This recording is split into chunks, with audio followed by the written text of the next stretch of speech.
نن چې کوم دی یو عاشق خپلې مینې ته ورسېدو د دې بابا جان د تا سره څومره زیاته مینه وه یار د ټول ناول خو راته په کمنټ کې دا ووایه چې ستاسو چا سره د ملاوېدو چې کوم دی یو ارمان دی دا کومه ویډیو چې د بابا جان ده په دې کې زموږ پښتنو دپاره او لر او بر دپاره یو ښه میسیج هم دی.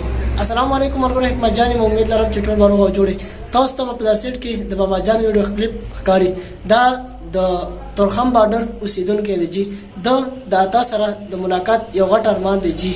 د اتا په شان د خدمت زموږ په پښتونخوا کې چې چا کولی جي نن به داسې د خلکو ورسره مینه وایي. خو زه دا وایم چې زموږ د پښتونخوا والا دا ټول میډیا یو سیټ ده او د افغانستان سره پاته نو د اتا که درته خدمت وي چې کوم دی په علاقه کې نه وي کړي.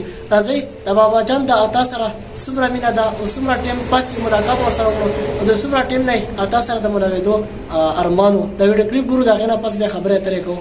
غریبانانو په کار دی بس عزت عمر عزت عمر څنګه یې الله فضل څونه وخت انتظار وکړ دلته د خلکو نه ټولو نه پوښتنه وکړه درې ورځې مخکې راغلي یو او دلته ډېر پروګرام نه جوړ کړی خو بس موږ وایو چې را نه رایو او اوس ناست وم وایي چې راغلی بس ما چې مخکې سره راته ستاسو احترام ته چې نه راوچاته کړی چې تورخام له راغلی یم زموږ کورونه په تورخام کې خو بس را سوتلی اوس یو غاړه هم راته د چا د قصده تاسو د ویډیو کلیپ وکتو جي چې بابا جان اتا ته څومره مینه ورکړې، بلکې ټوله میډیا والا ته هم پکار دي چې داسې بابا جان ته هم داسې مینه پکار وه لکه څنګه چې اتا ورکړه. او زموږ پښتونخوا والا میډیا والا ته هم پکار دي چې د خپل فین سره داسې مینه وکړي او داسې ورسره میلاو شي. دې کې زموږ پښتنو لپاره څه میسیج و. نن سبا چې څنګه تاسو ته پته ده په سوشل میډیا باندې دا خبرې ډېرې زیاتې دي لر او بر او چې کم دی اختلاف ویډیو چې کم دی څه داسې وي چې د پاکستان طرفه ورپسې ویډیو جوړوي او څه داسې وي چې افغانستان طرفه ورپسې ویډیو جوړوي په خپل منځ کې چې کم دی اختلاف راوغلي.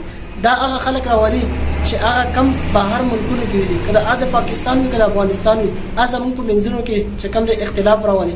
او چونکې زموږ پښتانه داسې نه دي، زموږ پښتانه د مینې خلک دي، یو بل له ډېره زیاته مینه ورکوي لکه څنګه چې تاسو د ویډیو کلیپ وکتو. بله دا یو دوه درې دي هغه په چیلنجونو کې مصروف دي، هغوی ته مې دا ریکوست دی هغه به خپل ځان په خپله ښه پېژني چې لږ را بهر شي د دې چیلنجونو نه د علاقې خدمت وکړئ، د دې خاورې خدمت وکړئ چې نن سبا که تاسو په دې علاقه کې خدمت کولی او د غریب خیال مو ساتلی نن سبا په دې پښتونخوا کې یو غریب به هم نه وای. نو پلیز د دې چیلنجونو نه ووځئ او د خپل عوام خدمت وکړئ، د خاورې خدمت وکړئ او د علاقې خدمت وکړئ.